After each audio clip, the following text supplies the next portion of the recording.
And Hey, Daddy, this is the man of the champions, Bill Fonzie Alfonso, giving a shout out to something else. Something else, Daddy. This is Nicole Matata, Great Warrior Wolf, and you are listening to Something Else. I'm Tony Cini, and you're listening to something else. Hey everybody, it's Rich Palladino, the voice of New England, and you are listening to Something Else with Arya.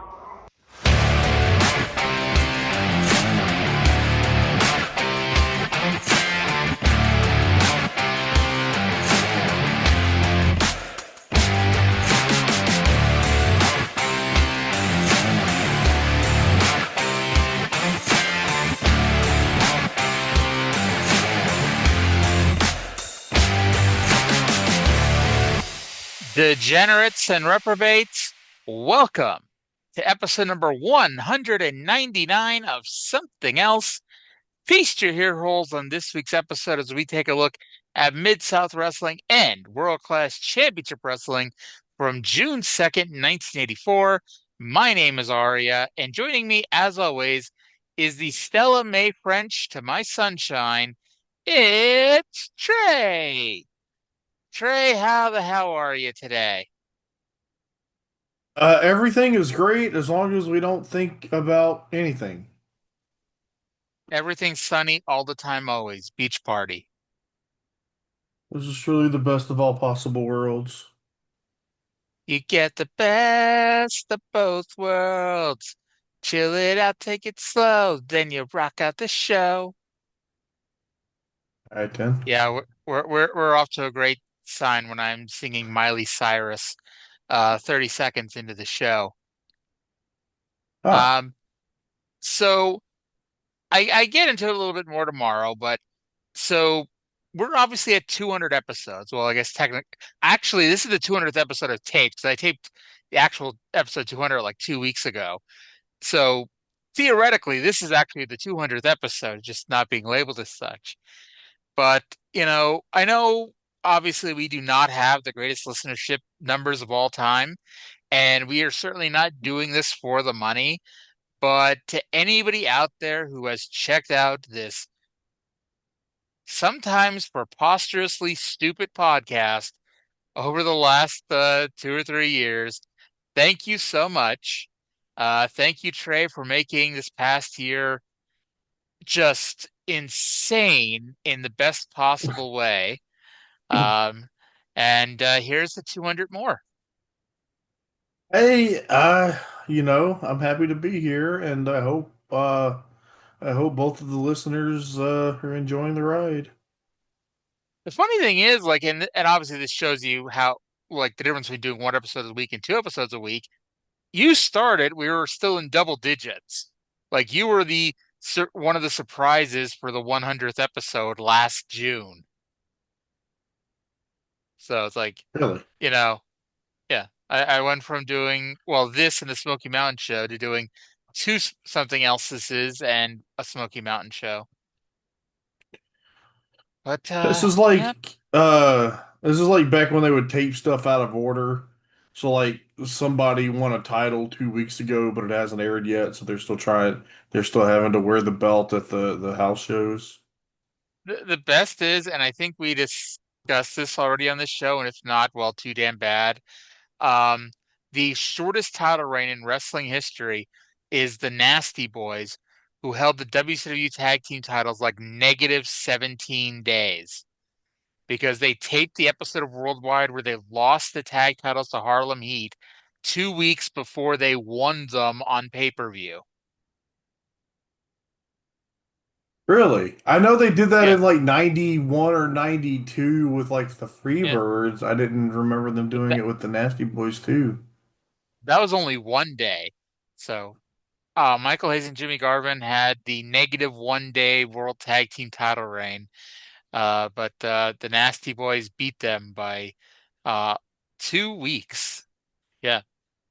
And I guess like and who knows what the hell went through people's heads when they did this.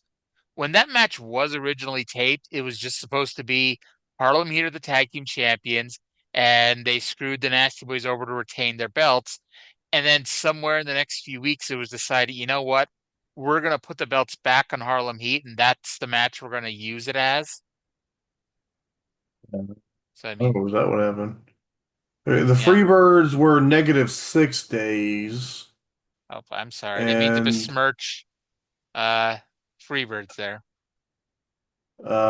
my records don't go as far into because I was slowly building them as I was going through 93 into 94, and I'm not to 94 yet. Okay. Okay. Well, one day soon, hopefully before we get to episode 400, you'll have that for us here. It'd be nice, wouldn't it? I finally watched the Best of the Super Junior final today, here 8 days after it happened. Um, who the hell won that? I know who won that. Now I'm blanking because it's been 8 days. Uh, Kosei Fujita, Japanese young punk. Yes. Yes. Kosei Fujita won it. Um, so I a strictly pro podcast, but hey, you brought up modern day wrestling. You're away. You're cutting out, and I missed most of what you just said. Wonderful. Welcome to episode 199. What are Yeah, your say thoughts? again. What are your thoughts on the R-Truth situation? It's stupid. It's like it's just stupid. It's a stupid thing. And like, I don't know, I guess that then now they want you to think that this was the plan all along, but if it was a stupid fucking plan. And it's one of those things that like uh s- the people who they want to believe was a plan all along will believe anything, and they're the kind of people who like don't understand that a plan needs to be good. They just think it's smart to have a plan. So, yeah, I don't know. It's fucking stupid. So tell me, for the dumbasses out there who somehow believe this is a work, is Truth going to form a stable with Carlito and Valhalla? You know, And just saying here, people, if you're that fucking gullible, go all the way with it. yeah, But and like mhm, I don't know, this isn't even the first time that like they release somebody and then change their mind immediately. definitely. And I actually was thinking about this a few days ago. Has this ever worked out for the person who was fired and then immediately rehired? Like Matt Hardy, he was in a worse spot than before. Drake Maverick, he wasn't in any better of a spot. Emma, remember, she got fired for shoplifting, and then it's not like she did anything. And remember when Vince fired Samoa Joe, and then Triple H immediately hired him for NXT, put the NXT title on him, and then Vince immediately took over NXT and fired Joe without even having him lose the belt in the first place. Uh, fucking stupid, stupid, stupid, stupid, stupid, stupid. Why? Just I So don't someone, care. It doesn't matter. Who the fuck yeah. cares? It's their company. The people who like that sort of thing are gonna like what they like, and good for them, I guess. Now someone did bring up Bryan Danielson, which is okay. I'm not even calling that an exception Okay, because what the fuck did he do for a no, year? Like that like he won Money in the Bank a year later, and then he was the biggest jobber on the planet until he actually cashed in. and look, okay, him getting released and brought back was not them changing their mind. That was like we have to fire you, keep your nose clean for a couple of months. Like Don't I think whatever I you was do, kind of don't sign. understood. Whatever you Yeah, do, don't I was, sign with TNA. yeah, yeah. Because he was supposed to because that was when Gabe was starting Evolve, and he was going to be the face of Evolve. And I think things worked out better for That But he ended up doing he all right didn't for do all right himself. for himself. yeah, decent career. Um, so we're gonna I'm telling you, we're gonna start by playing Mid-South Wrestling. And you're gonna think we're lying to you when I tell you we're going to start by playing Mid-South Wrestling. But I promise I am about to play the intro for Mid-South Wrestling, June 2nd, 1984. Let's go to JR and Bullet Bob's illegitimate son, Joel. Hello again, everybody, and welcome to Mid-South Wrestling. I'm Jim Ross, and I'll tell you, Grizzly Smith has put together another outstanding wrestling event, ladies and gentlemen, here today. We had a very exciting hour here last week. Hope you were with us for that exciting time. And Joel Watts will be here with me during the course of this hour. And Joel, I tell you, we were talking about this before we went on the air. It's an outstanding card with some tremendous competitors today. It sure is, Jim. There's no question about it. It's going to be an extremely exciting hour. We've got the Rock and Roll Express, Sonny King, a North American title match with Magnum TA versus Mr. Wrestling 2. You'll see Crusher Khrushchev, Hacksaw Butch Reed, and Nature Boy Buddy Landell. It's going to be a lot of excitement, and it promises to be just a super hour. And ladies and gentlemen, you know, many of you are aware of Sunshine, and that's, of course, Chris Adams' valet, and what she has suffered at the hands of gorgeous Jim Garvin and Precious. Well, it's caused her to have a nervous breakdown, and we are told that she has been institutionalized. Well, 2 weeks ago in Fort Worth, Texas, Mike Von Erich had a match, was involved in a match with the gorgeous Jim Garvin. Well, unfortunately, Precious jumped into the ring, got very involved in the match, and of course that was 2-on-1. They were ganging up on Mike Von Erich. Well, a very unusual, and I want to stress the word unusual, situation occurred. And well, let's hear from Chris Adams. He'll explain it. Hello, everyone. I'm Mark Lawrence here with Gentleman Chris Adams. As everyone is asking, who is Stella Mae? Where did she come from? What's she here for? She is wild. Mark, she's wild. She's certainly wild. Well, Stella Mae happens to be Sunshine, or Valerie, as she calls her aunt. She brought her up since she was this high. She fed her. She taught her everything. Okay? Now, just before I explain something else, I would like for everybody just to see this film clip and just see exactly what's going on. Okay, we're going to see this tape now to give you an idea of this aunt of Sunshine. What fucking show am I watching? Suddenly, fucking drunk Mark Lawrence is on my TV, and it's the wrong show. Okay, it's not even that this is on the show because I understand they're building a match for the Superdome. But why is this the first we're hearing of this? Why are we hearing about this? Why was the first time we heard the name Stella Mae French on Mid-South when we watch World Class every week? Hell, they talked about Sunshine last week being institutionalized on this show. They did not mention it on World Class. They surely didn't. Yes. So we're gonna get Magnum TA versus Mr. Wrestling 2 for the North American title and other stuff. And then you heard it. JR starts talking about Sunshine and Precious jumping in the ring during a Mike Von Erich match and a very unusual situation. And fucking drunk Mark Lawrence is interviewing Chris Adams. And so I didn't know, and keep in mind, I'm not terribly familiar with Stella Mae. I don't know how familiar you are, but I didn't know that she was supposed to be Sunshine's aunt. I did know that, and the only reason that I knew that was, as I said on the show last week, I was listening to an episode of the Between the Sheets podcast that was covering this period in early 1984, and Chris Zellner and David Bixspan talked for a fair bit about Stella Mae French, so that was a primer for me. Okay. Now, I also had no idea what Sunshine's, I don't know if this is really her shoot name, but at least her in wrestling shoot name is, being Valerie. I had no idea. I think her name is Valerie. It's what I always heard. I guess at a point where I can't say it's like, it's more like I didn't care, because like if I really cared enough, I could have just looked it up. But I mean, yeah. So they then show clips of some woman coming in and beating up Jim Garvin, because I mean everyone beats up Jim Garvin. And then she became the biggest babyface in the territory when she knocked out David Manning Von Erich. I popped. Apparently, Sunshine's real government name, Valerie French. Interesting. I wonder if Stella Mae is really related to her.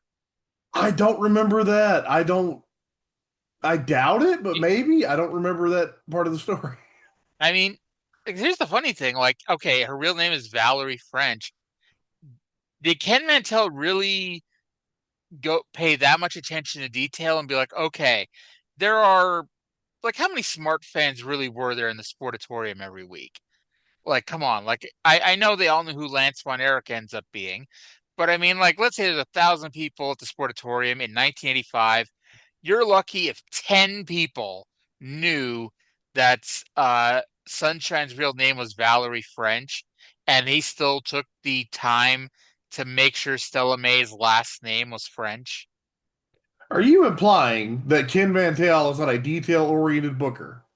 He I'm not makes saying that. sure he makes sure that But his brother never loses to anybody but the biggest stars. That is a very detail-oriented man.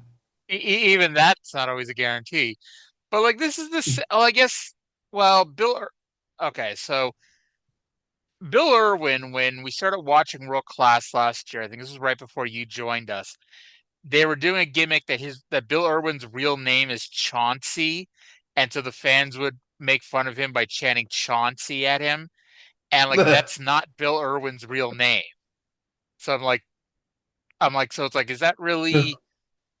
I mean, I don't know, because like he was also in Mid South, and they never mentioned him being Chauncey, so it wasn't like a territory to territory heat thing.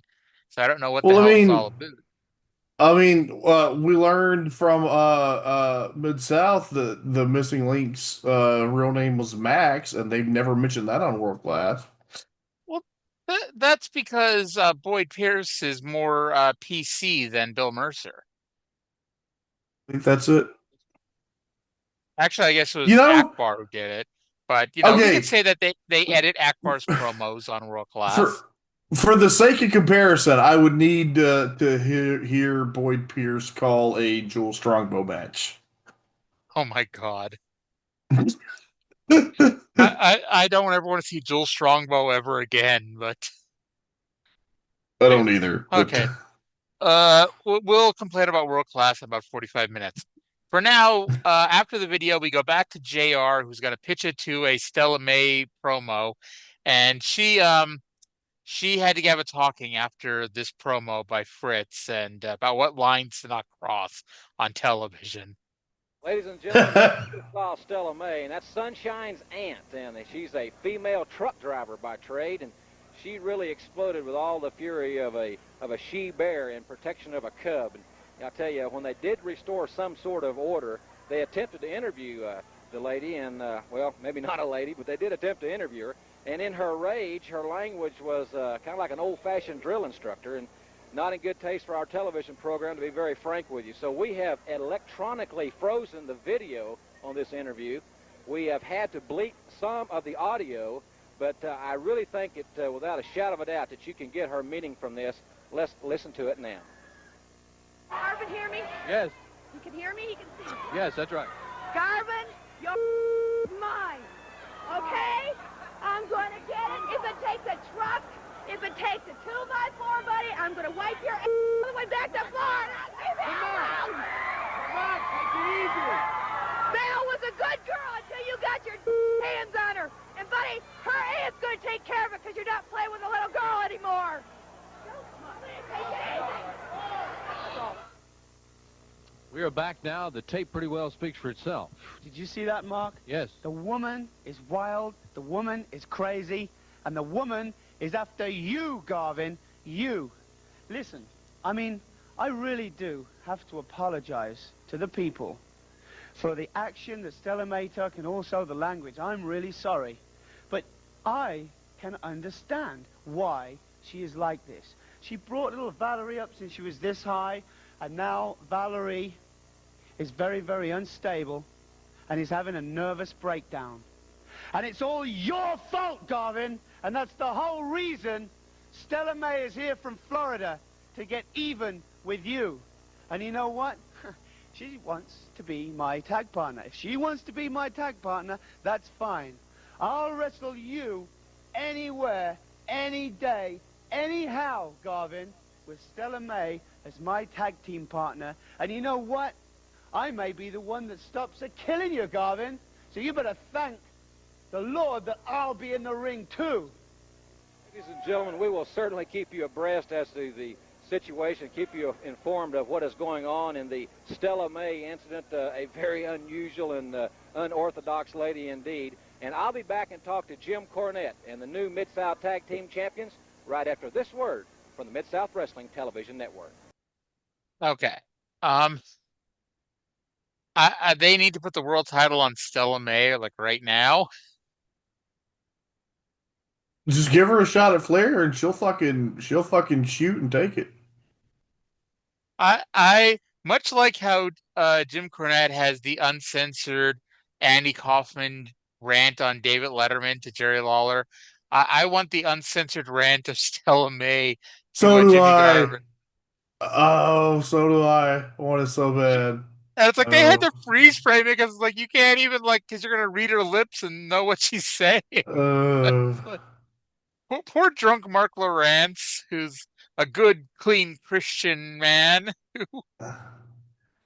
Probably Baptist. Yes. Oh Lord, Stella Mae, I gotta tell you, that's my introduction to her, and oh boy, we Yeah, I'd hardly never knew seen ye, her. I'd so. heard of her, but yeah, fucking.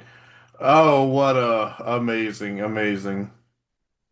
And thankfully, we had Chris Adams here telling us that he's happy to wrestle Jim Garvin. Really, what gave you that fucking idea? Because yeah, I hope. Just imagine, wouldn't that be a dream match? this fucking feud will never end. It's like over on the both shows just for you. Yes. Yes, I'm just waiting now for the Freebirds and the Von Erichs now to be on Mid-South. And I guess they were in the Superdome last time, but we didn't really see it on TV. No, somehow, Jimmy Garvin and Chris Adams are gonna end up on Smoky Mountain, and you're gonna lose your shit. If that happens, if that happens, like you may have to do the podcast that week alone because I'll be next to Sunshine in the institutionalized hospital there. Um, As long as you never make me do world class by myself, because I would have nothing to say. it'll be done in 5 minutes. Whereas with me, it'll be done in 10 minutes. But like we could probably be watching like '84 All Japan right now instead.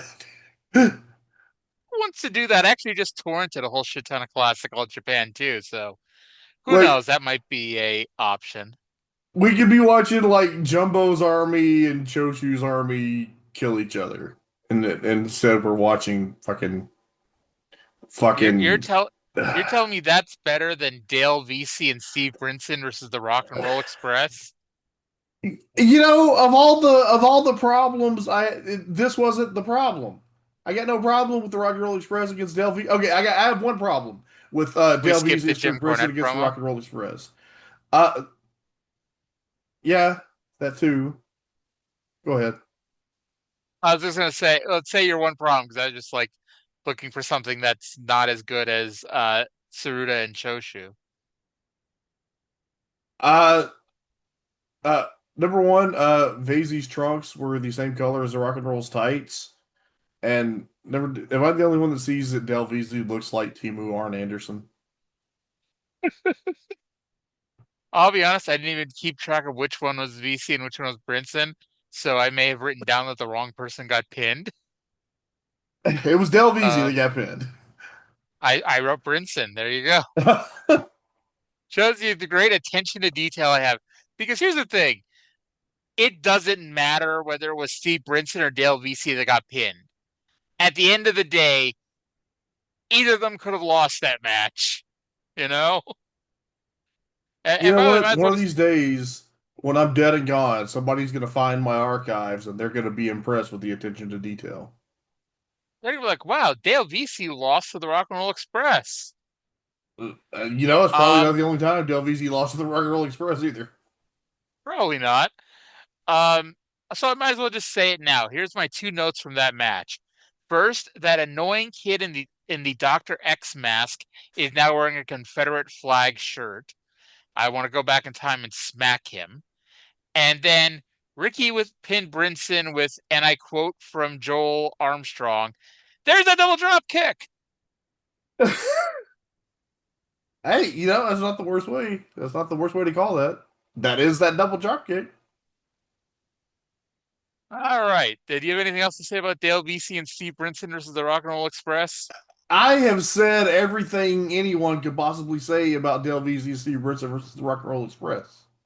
We may have to just turn the episode title to Dale VC and Steve Brinson, the Rock and Roll Express. And I had two good alternate options. But let's rewind 8 minutes and go to JR standing with Big Mouth and go from there. Ladies and gentlemen, if you were here with us last week on Mid-South Wrestling, you saw one of the most controversial and unbelievable incidents, the $50,000 Mid-South Tag Team Tournament match, Tag Team Title match. You also heard me talk to Mr. Cornette here about exactly what he did to Robert Gibson. We heard a very flimsy excuse. After having a week to review the films, Mr. Cornette, what you told me was very simply a blatant lie. Oh, was it? Well, let me tell you something. Yeah, all these people can scream and all these people can cheer because this is Mid-South Wrestling. I can see your lips moving, but I hear Bill Watts' voice or Grizzly Smith's voice or all these people's voice.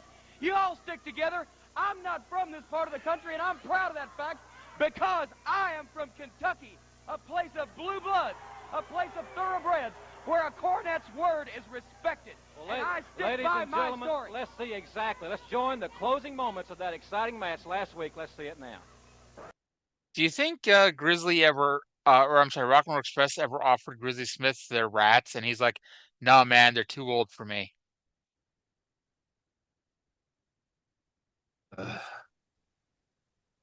Okay, no popping. I think. There. All right. I think everybody knew what Grizz's proclivities were.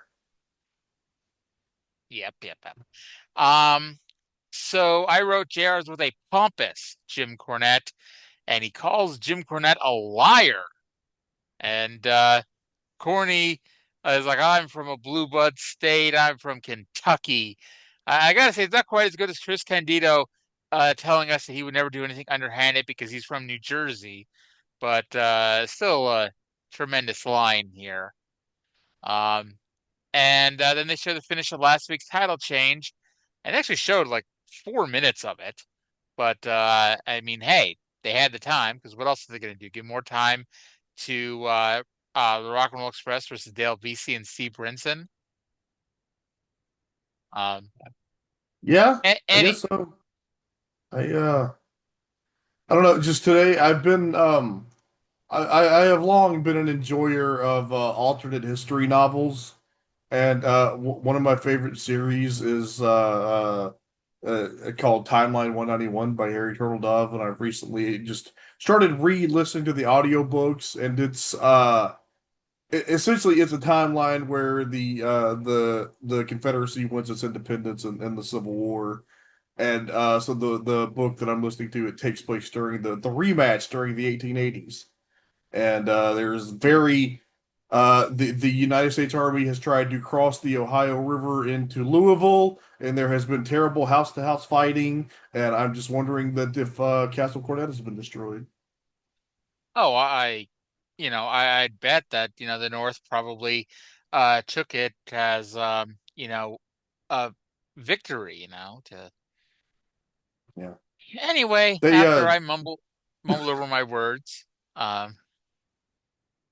let's go to the second half of the Jim Cornette promo after the replay of the tag team title finish. Well, ladies and gentlemen, you can see with your own eyes exactly what happened. Now, wait just a second. If you were in a television studio, you could have smelled the odor of exactly what he did. A lot of people I talked to said it was ether or Jim chloroform Ross, all or that something was like that. antiseptic. Let me tell you something. I said I always have the last word. I got the last word, the last laugh. Now you just, listen here, fat face. You just stand here and you stop me when I tell a lie, okay? You stop me when I tell a lie. That match was no disqualification, correct? That's right. Correct.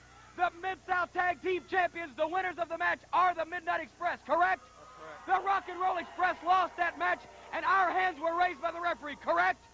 Case closed, I rested. Point Period! Exclamation point! Well, let me ask you a question. You're still trying to make these people and me and everyone else here believe that what you had on that rag was a legal substance. I don't care what you believe. All I care is that I'm telling you what happened. We are the champions, just like you admitted out of those fat little lips of yours. Ladies and gentlemen, Mr. Cornette has proved once again that he is a blatant liar. Mr. Cornette's proved that he's a blatant liar, and we'll be back with more Mid-South Wrestling after this word from the network. All right, so that gives us our first option for an episode title this week. Mr. Cornette is a blatant liar. That's fucking tremendous. That's gonna be hard to beat that. There is another one that it's possible I'm the only person who pops for it, but we'll get to that a little bit later on. So after we now have Big Head, we now have JR as Fat Face. And it's too bad, and I guess the Jim Cornette Bill Watts feud really only went as long as that one Superdome show. But I'll be honest, I already missed them cutting promos on each other. Yeah, it probably didn't happen again, does it? No, probably not. Maybe behind the scenes when Watts is like, no, don't go to Charlotte, go to Dallas instead. And Corny may have cut the promos in the car. So yeah, Cornette, I mentioned he was pompous. Smug is another good word for his demeanor. Just leaning against the ring and just you want to go over and smack him kind of thing. You motherfucker, you didn't do anything.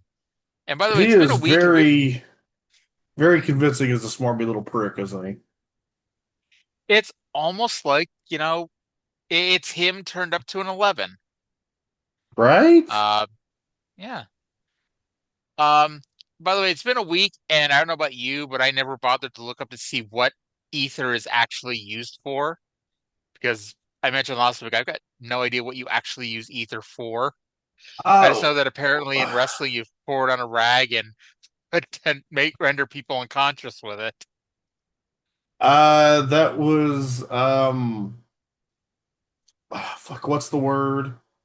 The no hurdy medicine. The when you're having surgery, it makes you not feel the pain. What's that word? No, Novocaine is a particular type of anesthetic. Okay. By the way, according to Google, ether is a pleasant smelling volatile liquid.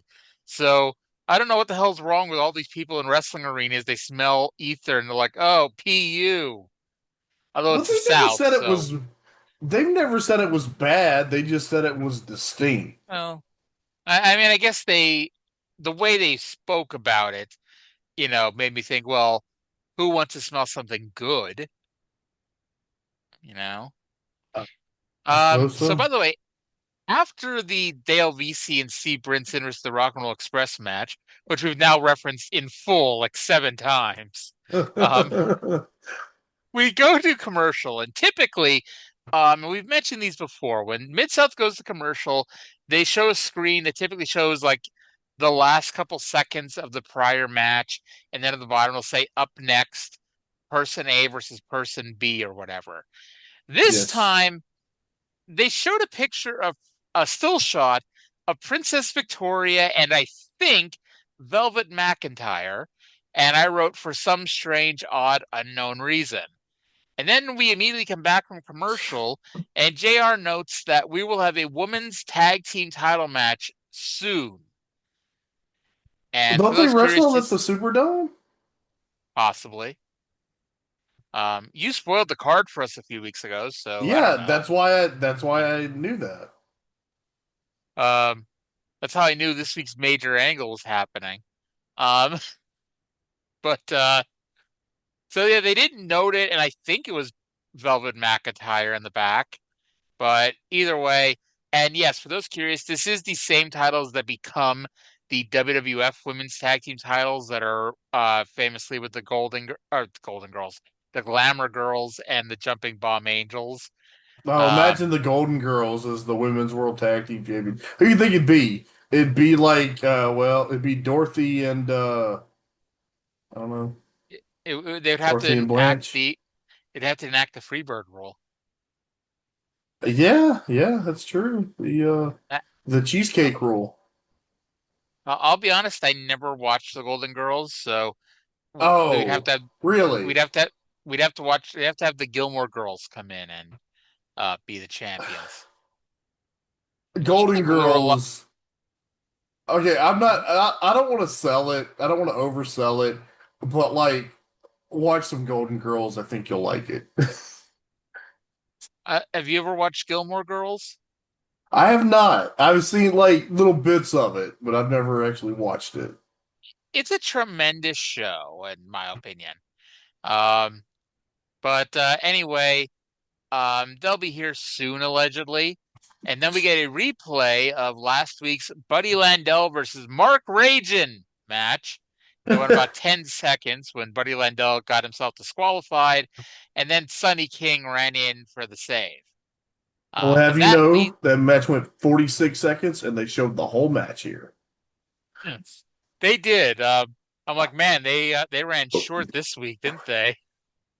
Um, but because yeah, we're gonna show the end of the match and then show the whole match, which I guess technically the end was a part of that match. So, It was. um, we then come back to the Irish Deal Boys Club in Shreveport, Louisiana, for the obvious follow-up match, the Pride of McCall, Louisiana, Sonny King versus the Oriental Star from Japan, Masayo Ito. Masayo used, and I quote, double karate, or as every single wrestling fan has ever called it, a drop kick. Um, at at the finish of this match, they were not on different pages. They were not in different books. They were in completely different fucking libraries at the end of this match.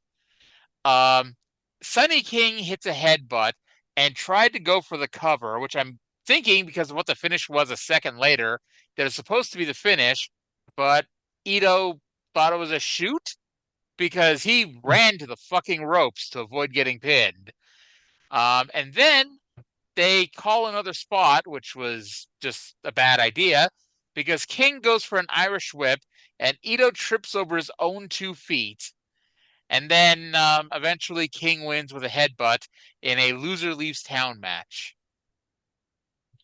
Oh, really? Is Yep, this it for for Masao Masayo Ito? Ito. Yep. And his So career is not much longer either. earlier today, you and I were kind of going back on Messenger, and you kind of good-naturedly said, "Well, you enjoy anything in a wrestling ring."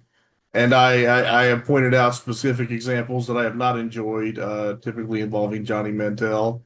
But I enjoyed this ugly little scrap here between Sonny King and Masao Ito. Well, I was wondering where you were going with that. Um, but yeah, so I mean, it did not do well in the star rating system, and Masayo Ito is off to Memphis for a few months before going to the Georgia that doesn't get bought by Vince, and that's how he ends his career at the end of '84. He actually is one of few people to go out on top, defeating Frank Lang in his final ever match on December 7th, 1984. How about that? And then we got a He picture actually, of Paul Bosch with George H.W. Bush. yes, he actually also wrestles at Starcade, losing to Brian Adias. Speaking of the That's where are random. they now file, where the hell's Brian Adias? Yeah, where are they now? I mean, they haven't told us on Mid South lately who the world class TV champion is, so it might be Brian Diaz for all we know. But Yeah, we wouldn't know. yeah, so yeah, they randomly showed a picture of Paul Bosch with George Bush. I'm like, what the fuck is going on this week? I wish I knew what to tell you. So then we get a championship match. Is a North American champion Magnum TA versus Mr. Wrestling 2. Now, if you recall last week, they announced that Mr. Wrestling 2 was getting a title shot And the last time one of Mr. Wrestling's proteges got a title shot, it was Magnum TA, and it led to 2's heel turn. And 2 was like, well, 1 is okay with this. There's no problems in our team, yada yada yada. And you knew it just wasn't going to end there. And sure enough, Magnum TA is already in the ring, and 2 and 1 have now walked to the ring and are arguing. Let's go to a little bit of audio here. For the title, Mr. Wrestling. Yeah, within 30 days, the guy is supposed to wrestle me, and that's always where it's supposed to be. You know that as well as anybody. It doesn't matter what I know. The one I'm going to introduce is a match that's been sanctioned and signed, and that's Mr. Wrestling number 2, the challenger for the belt. Well, wait just a minute. Wait just a minute. Grizzly Smith, I'm going to get Grizzly Smith over here. Ladies and gentlemen, we've got Mr. Wrestling 2 has attacked his coach, Mr. Wrestling. Wrestling wanted that title match. And he ran Mr. Wrestling. He ran him right into that corner. Okay. I know I'm an asshole, but 2 posting 1 outside the ring and 2 displayed dead man's pose on the ground while 2 just calmly gets back in the ring and the match starts. That made me laugh. That was entertaining. Yes. So yeah, and I gotta say, I mean, I guess I don't know this for a fact, but I'm just assuming because I know, Mr. Wrestling 2 is Hercules, and I think he ends up with Jim Cornette soon. But I think the fans thought this was a babyface turn for Mr. Wrestling 2 and not a babyface turn for Mr. Wrestling 1. Mr. Wrestling 2 and not Mr. Wrestling 2. Yes. The original Mr. Wrestling 2, who I'm pretty sure is going to go back to being Mr. Wrestling 2 really, really soon, is, I'm pretty sure, supposed to be the babyface here. What about Mr. Wrestling 1.5? That's if Tim Woods and this Mr. Wrestling 2, for some reason, his name escapes me at the moment, they Johnny had a Walker. baby. Johnny Walker. Huh. If Tim Tim Woods and Walker Johnny... came out. Okay, I want to bring up something really stupid. Oh, not on this show. Because you just mentioned the hypothetical Tim Woods and Johnny Walker having a baby, which it's not physically possible, but it does lead me to an idea. Thanks, right. Dave Meltzer. Okay, take out Kensuke Sasaki and Akira Hokuto. Besides them, who are the greatest combination of pro wrestlers to procreate together?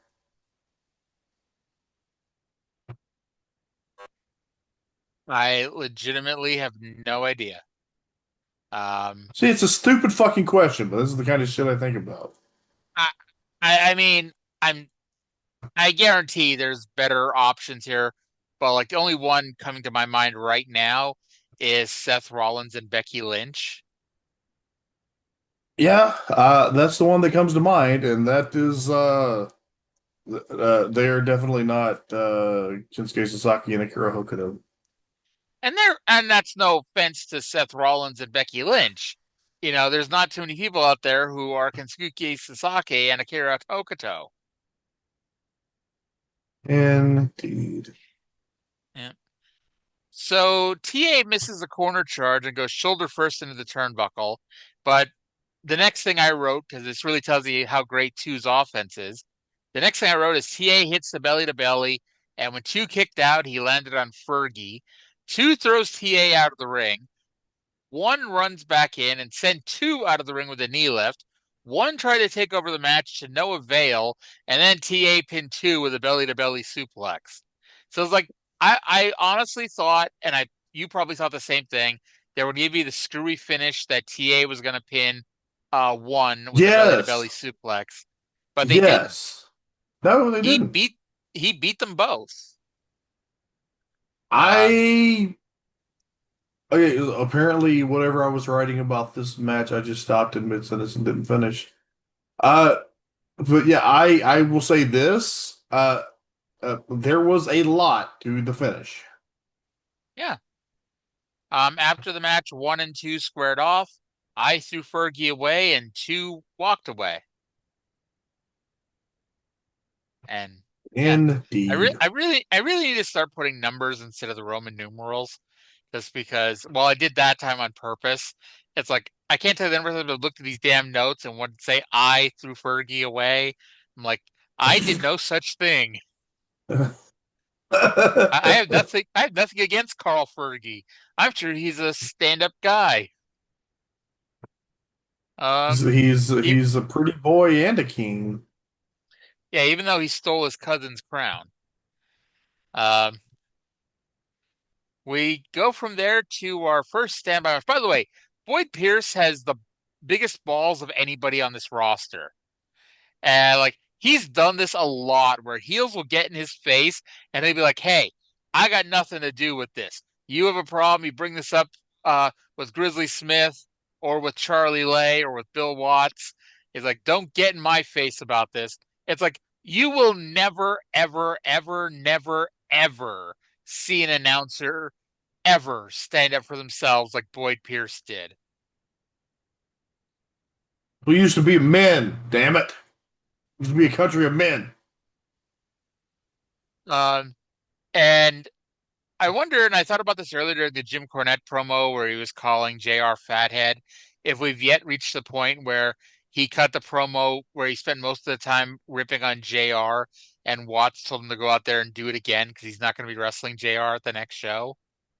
I wonder, probably. I wonder. So we go to our next match, which is Buddy Landell and Bitch Steed versus Mark Rajan and the perpetual Alabama junior heavyweight champion Mike Jackson. Okay. How did Mark Rajan go from a pushed guy with entrance music to a jobber team where he didn't even tag in the match? The Destroyer went home. I guess. Reed danced while beating up Jackson to mock Mark Rajan, and then Reed pinned Jackson with a diving shoulder block. I just can't imagine anyone having anything further to say about this match. We then, speaking of people who went from push to jobber, champion of television, Crusher Khrushchev versus Lanny Poffo. This match, I wrote, this match never fucking ended, and then it ended. And Khrushchev won with the Russian-Canadian backbreaker in a loser leaves town match. Oh, is this it? Yep. Oh, this poor bastard. He came in with such promise. He won like one match on TV and then never got promo time again. Never won a match on TV again. It was all downhill for Leaping Lanny. He had to go back to Memphis. And again, if for some reason this is your first time listening to the Mid-South review, which I can't fucking imagine, the deal was they thought Randy was coming. That's why Lanny got pushed the first, 4 or 5 weeks in, maybe? 4 or 5? I don't think it was that many. 3 or 4? He did the moonsault at least 3 or 4 times. I was gonna say 2, but you might have a point there. It may have been closer to a month. But yeah. He came out 1 week. And I mean he was technically the start of the Magnum TA Mr. Wrestling 2 breakup. Because then 1 week on TV, they randomly had a tag match, and Mr. Wrestling 2 is like, yeah, take people like this Poffo guy. His brother is a jerk. His dad's a jerk. And so that means he's probably a jerk too. And I clipped it and put it up on YouTube. If you've never seen it, it's a tremendous promo. And it's got my favorite line from, I don't say anybody ever, but Lanny had a tremendous line when he said that he got drafted into his family. He did not enlist, which I still maintain is a tremendous line. Just sure that if we go back through these shows, we can pinpoint the week that they figured out Randy wasn't coming. It happened really quickly too. Mm. He did not his last win on TV. I mean they taped 3 shows in 1 week, so it depends on what show aired last. But on one TV taping, he beat Jeff Sword, and then the next week he teamed with Rick Rude to defeat Doug Vines and Tom Lentz in the expiration of time match, and that was his Tom last Lentz, who played a win. little football. That the very Tom Lentz who did play a little football. All right. That little bit of football did not teach him how to win wrestling matches, apparently. Most unfortunate. Yep. So yeah, I lied. He won looks like 5 matches on TV before he finally lost one, teaming with Josh Stroud to the Midnight Express. Yeah, and then it was all downhill from there. Bummer. Bill Dundee came in, and even though I think he brought Lanny Poffo with him, he's like, okay, that pushes over now. Yeah, it's a shame. Like, I don't know. So I guess they brought next the week, Rock and Roll Express in, and it satisfied that kind of high flying babyface spot. even though like the Rock and Roll Express are not high flying guys either, but Well, by they're 1984 standards, yeah, you know. right, right. So next week, we get informed that Dr. Death is going to be here. And then, out of nowhere, out of the blue, we get informed that next week is going to be a great match featuring Brad Armstrong, so Joel's brother, versus the returning Ted DiBiase. Now they didn't say, is that from the Omnomni? I guess I don't know. I kind of assumed it was going to be here in Shreveport. Well, I guess I could be wrong. they said that it was the national champion Brett Armstrong, which made me assume that it was a tape from Georgia. But I mean, they brought in the Road Warriors as the That's national tag true. team champions. That's And true. And you yeah, could be right, and I guess we will find out next week. yes. But either, I'd like to hope that you're right, just because like DiBiase lost that loser leaves town match in September, and we've never seen him since, and never even mentioned on the show. So it's like, Didn't we get a okay, like promo one week? maybe, but even then it would have been September. But like, so I'd like to hope that the announcement of his big return isn't in the last 10 seconds of the show. And as like Yeah. an afterthought that he's going to be in a great match next week. Well, we will see. So since we come to the conclusion of this week's Mid-South, Trey, what would you say the best part of this week's Mid-South was? Let me scroll here just to have a look back. Uh, I guess I'm gonna say the Cornette and Ross segment. Oh, I got one that beats that. The best part of this week's show, we did not get the Super Date at the Superdome video. Oh my God! Oh, bless us, bless us. I didn't even. How wonderful, how wonderful. They aired it enough the last 3 weeks that we know the fucking video by now. Oh God. I gotta say, is there anybody in wrestling who's had more music videos in such a short period of time as the Rock and Roll Express has? I don't know. They kind of like invented the genre. And even if they didn't, we're giving them the credit. Yeah. All right, so let's go. It's Stephen P. New, Stephen P. New, Stephen P. New. Let's go to World Class. We'll finish this off in 10 minutes. Let's go to the intro with Bill Mercer.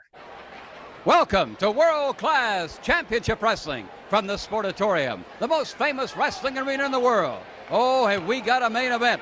That is Michael Hayes and Kevin Von Erich. The feud continues.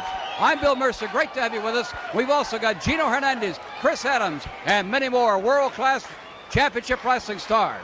And a tremendous opening match. It's the monstrous Mongolian, Killer Khan, and Tony Torres. Next on World Class Championship Wrestling. Okay, I guess I have a third possible name for this week's episode. Alliteration Hell. The monstrous Mongolian Killer Khan and Tony Torres.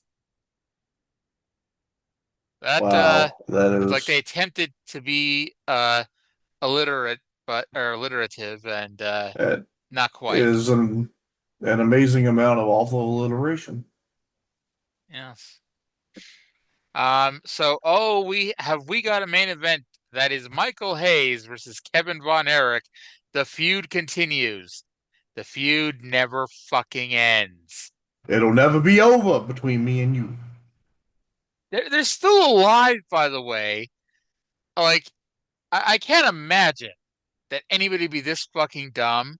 But like, if Ross and Marshall ever sign with WWE, I could totally see them like have like Michael Hayes, Ray Gordy, and I don't even know who else they could have against Kevin Von Erich, Marshall, and Ross.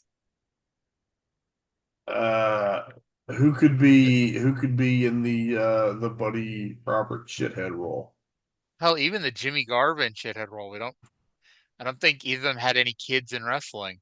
Doesn't Terry Gordy have a daughter in wrestling too? Yes, yes. Okay, we could have two Miranda. Terry Gordys. Actually, Ray Gordy could probably do a pretty good Buddy Roberts. You know, Is Richard Slinger available? he's still alive. Haven't heard that he's passed.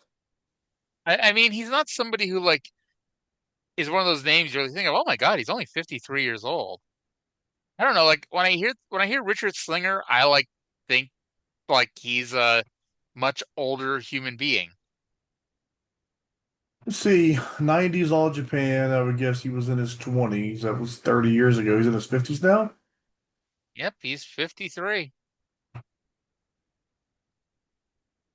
Um, he's apparently wrestled as Richard Slinger, Chuck Slinger, Tornado, and Karate Kid. What about Tornado Slinger? Sadly, not listed. That's gonna be his name in my territory. When I start this new TEW game that I was talking about, I'm gonna bring in Richard Slinger as Tornado Slinger. When you try to save Smoky Mountain in '94, Yeah. while I take over the AWA and like I don't know, I think there's a 1990 mod. I But really wish that there was like a way to easily play like multiplayer because we could have so much fun. I know there is, but it requires us to like email like files back Yeah. and forth to each other. And we are, I don't know about you, but I'm way too fucking lazy to do that. Um, so anyway, we have, as they announce, Killer Khan presented by Terry Gordy versus Tony Torres. And I'm like, how much did Terry Gordy spend to sponsor Killer Khan? Um, Uh, I okay, don't I was the know only person who found that funny. All right, how so much the presented plane by Terry ticket Gordy. from Tokyo to Dallas cost in 1984. I don't know, but presented by Terry Gordy is not going to be used as the episode title this week. Um, Oh, so they keep calling him the Khan and the kill. Oh, I guess the Killer Khan makes more sense, but they keep calling him the Khan, and the Khan impaled Torres with the Oriental Spike for the win. And I gotta say, this is one hell of a family tree, don't you think? Nick, Tony, and now Killer. it's about Genghis Khan. They say fathered has thousands and thousands of descendants. He fathered so many children. Yeah. Um, so okay, and I'm afraid to tell you this for a number of reasons, not the least of which is R-Truth is back in WWE, and also because it was said by your favorite wrestler of all time, Bully Ray. But Bully Ray, I guess he said this on the that fucking show that he does with Mark Henry, Busted Open. Um, they were talking about R-Truth, and he had this idea that AEW should sign R-Truth, and then R-Truth doesn't realize he's not in WWE anymore. And like he goes into Tony Khan's office, like, "Hey Nick, how you doing?" And he'll see Justin Roberts like, "Oh my God, where have you been, man? I haven't seen you in forever." And shit like that. And I know Bully Ray is your favorite wrestler of all time, but it was kind of funny. You have a very expensive joke. Yes.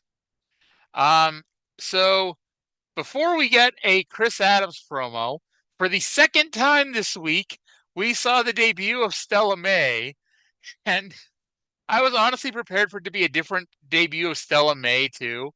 I'm like, watch, it's like a completely different show, a completely different angle. But nope, nope. Actually, same angle, same show, but a completely different Chris Adams promo. So let's go to Chris Adams. Because Stella Mae, despite on Mid-South not having a last name, she got a last name here in World Class.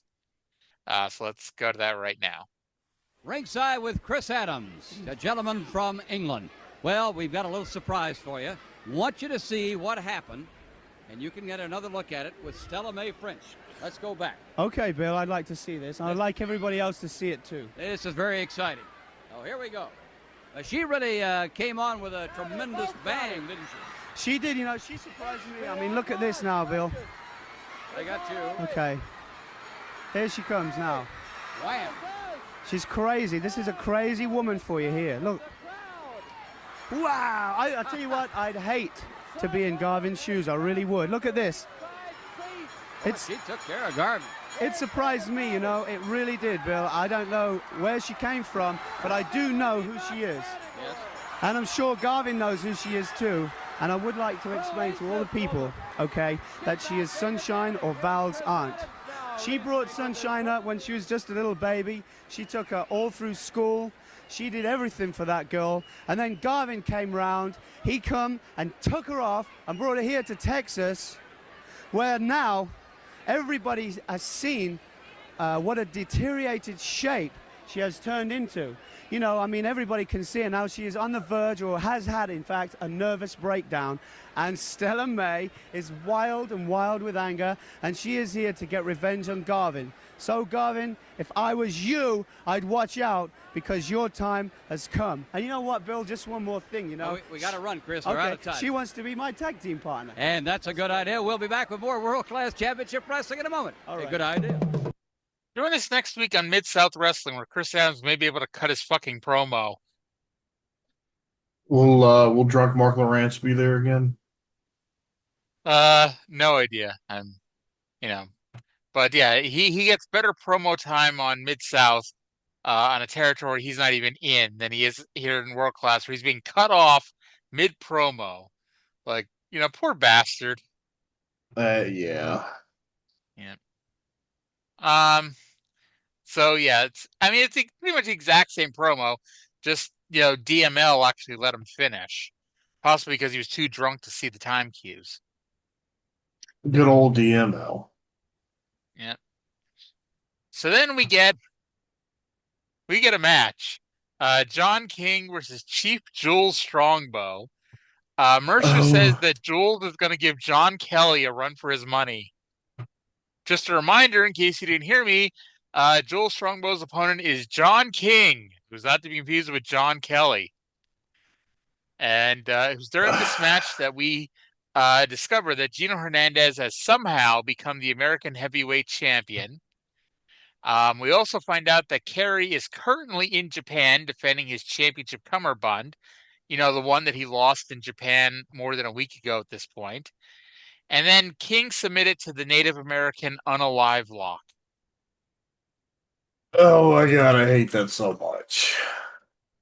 The Native American unalive lock, or the match in general? Yes. Okay.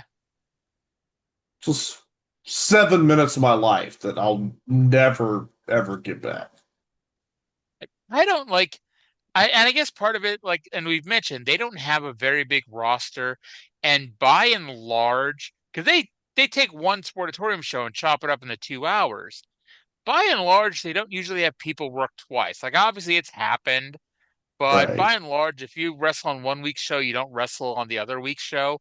Unlike in Mid-South, where you get 6 or 7 matches an hour, And generally speaking, the same people in those 6 or 7 matches are going to wrestle in the second taping as well.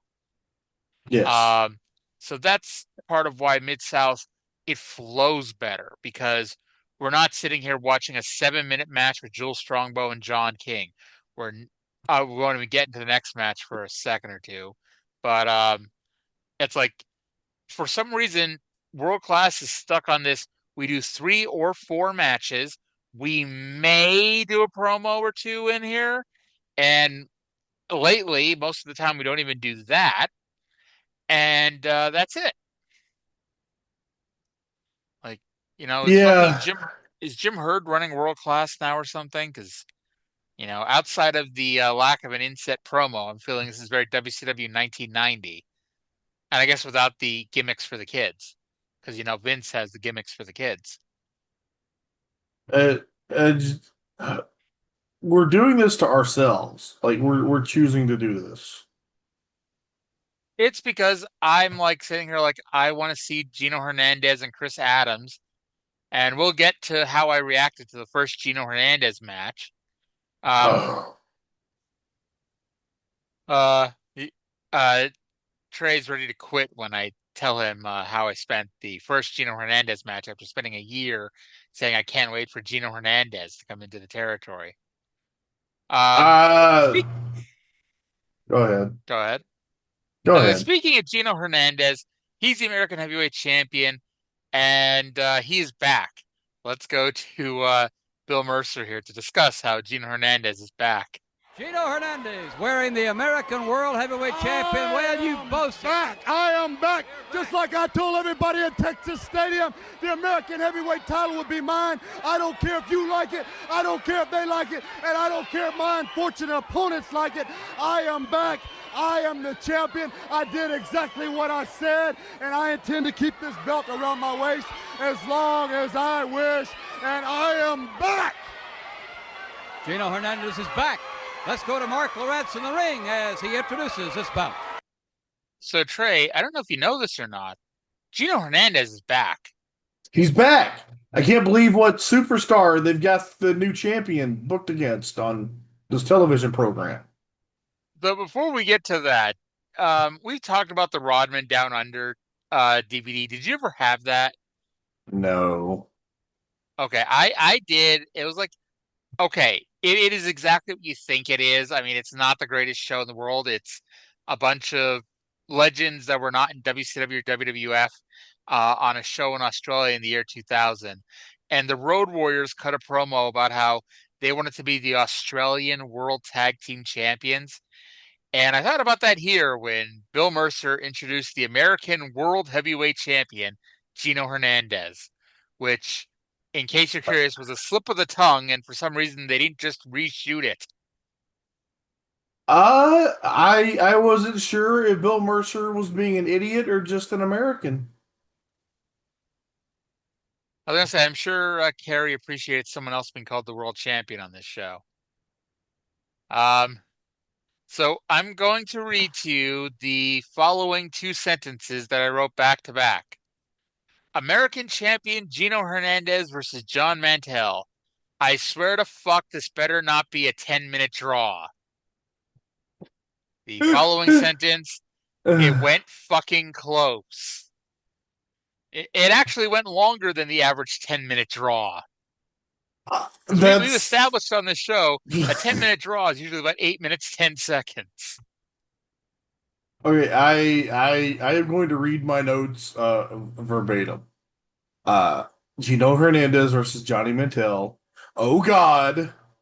If Gino wrestles a 10-minute draw with Johnny Mantell, I swear to God. And then I have noted the finish. And then finally I note that I wish it had been a 10-minute draw because it would have been a minute and a half shorter. Because they announced 9 minutes, but it did not. It went longer than 9 minutes. For like the first time ever, there have been issues with the audio lately for me on World Class that I have not been able to hear all of the bells. But this match was approximately 9 minutes and 45 seconds. I thought they were going to say approximately 37 minutes. Um, Hernan Daddy won with a falling elbow drop. Um, so yeah, after a year of talking about how I can't wait for Gino Hernandez to come into the territory, his very first match I spent playing TEW. So I'm like, I had it on while I was making my bed. yeah. I'm like, this match is not going 10 minutes. I do not care. And I'm looking at the clock because I made a mental note in my head, what time it was when the bell rang. And I keep looking down at the clock. I'm like, how is this fucking match still going? And I kept looking up, waiting for something to happen, and nothing happened. And then Gino Hernandez won. Absolutely nothing happened in this match. And then we get our main event, dressed in his beautiful Confederate sequined outfit, Michael Hayes versus Kevin Von Erich. So I don't know, and I guess it's the South, so the Confederacy is not heel heat on itself. But generally speaking, what do you think would get Michael Hayes more heat at that point? The fact that he's bathing himself in the Confederate flag, or the fact that it's bedazzled and sequined? Because it's a bit of a dandy. I don't even think. I don't know. Of the two, I would think that the sequins would be more heat getting, but I don't think the outfit got him heat. I think he got heat because he was shooting with the Von Erichs. Everybody liked the outfit. So this is somehow only the 67th time Hayes and Kevin are wrestling. Now, it's believable because, hey, there's 3 Freebirds, there's 4 Von Erichs, and they all wrestle each other a lot. So how often are Hayes and Kevin wrestling each other? Apparently 67 times is the answer to that question. And counting. And in case you're curious, I am counting tag matches and 6-mans and all that shit. So, but still, 67 times these two have been in a match against each other since this feud began Christmas night, 1982. So if they wrestle 2 more times, that'll be nice. Ha ha ha ha. Somebody posted on Facebook that Americans are laughing all day about today's date. I'm like, well, what's fucking today's date? And I look and I'm like, it's June 9th. I'm like, oh God. People like that, when I worked at the bus terminal, we had a bus that came every day at 4:20. And because I got so fucking sick of people giggling when I'd say 4:20, I started saying it's coming at 20 after 4.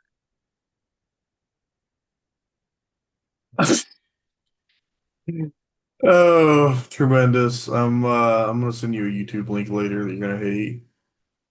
Oh, I'm sure I will. So the fans chant that they want the claw, but do fans really know what they want? I mean, I listened to Vince McMahon tell me for decades that he knows what we want more than we want. So if we want the claw, doesn't that mean we really want, I don't know, an arm bar? Armbar. Yes.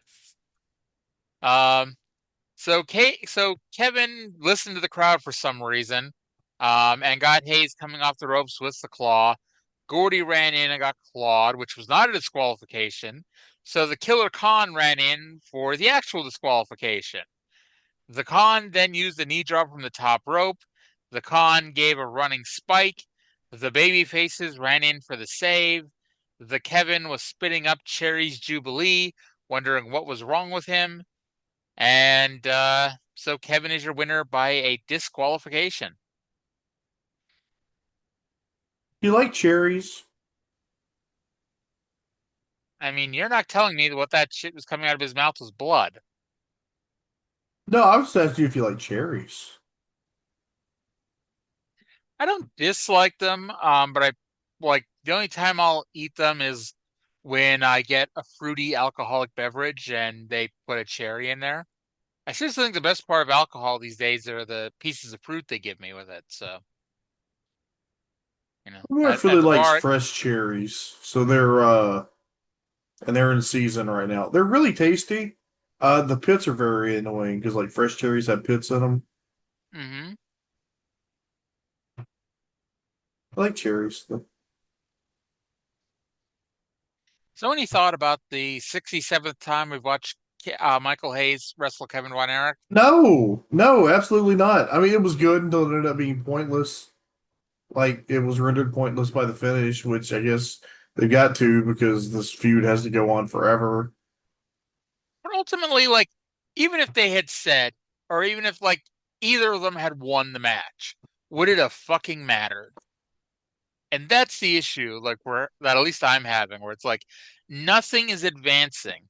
Like, okay, we now have Killer Khan in there, so I'm assuming this means that, maybe they're gonna bring in Brody or something, like some monster to combat um Killer Khan. But I mean, that's not really doing anything for the feud, in my opinion. It's like nothing is advancing. Winning and losing doesn't matter. We've had extreme gimmick matches or extreme stipulation matches that ultimately meant nothing. And so it's like we're just continuing this feud because it still pops the crowd. But at the same time, I think the Von Erichs versus anybody at this point, especially, will pop the crowd. And, you know, I know that I'm, sucking Gino Hernandez's dick here, but it's like I know that I think later this year, early next year, we're going to get the dynamic duo versus the Von Erichs. And that I'm looking forward to because not only is it different, but, I know that Gino and Chris are a great fucking team. Yeah, I agree. I'm looking forward to that too. It'll be I, something different. It's just this is the I just does this ever go anywhere? yeah. And it's like we I mentioned before, these two teams have been wrestling since December of 1982. It is June of 1984. Meanwhile, Chris Adams and Jimmy Garvin have been feuding since September of 83. We're closing in on 1 year of Jimmy Garvin versus Chris Adams. Like, where is fucking Iceman Parsons? Where is Brian Adias? Fucking, where's Kamala? Where's the missing link? I know Brody's doing his own fucking thing, but like, where are all these fucking people? Like, split off the Freebirds and have them feud with somebody else. Have the Von Erichs have single feuds with, other people. Like last year, it wasn't just the Freebirds versus the Von Erichs every fucking week. That's when we introduced Jimmy Garvin because Jimmy Garvin came in and immediately wanted David Von Erich's American Heavyweight title. And so that was splitting off David for a little bit. And, we had Kamala in. We had, all these other people coming in to kind of occupy the Von Erichs and the Freebirds, so it wasn't just that every single fucking week. But now it's them every single fucking week. And it's like we're almost afraid to go with anything different. Like I'm not doing the books for 84 World Class, but I'm gonna bet we're not gonna lose a whole lot of money had they, picked somebody else for the boys to feud with. well, you'd have to have a booker who enjoyed putting thought and effort into things for there to be any thought and effort put into the booking. Well, I mean, when we get Johnny Mantell as the top heel and American Heavyweight Champion, then we'll be begging for the Freebirds versus the Von Erichs. I still don't understand why, like, some weeks they're heels feuding with the Von Erichs and some weeks they're baby faces feuding with Devastation Incorporated. And it's funny because like this crowd, like when they're baby faces the week that they are, it's like, holy fuck, these are the top baby faces in the fucking territory. And then Yeah. and it's like, okay, well maybe we're finally ending this feud and letting everybody move on with their lives. But it's like, no. The very next week we're back to Freebirds Von Erichs, and the Freebirds are the hated heels that they are.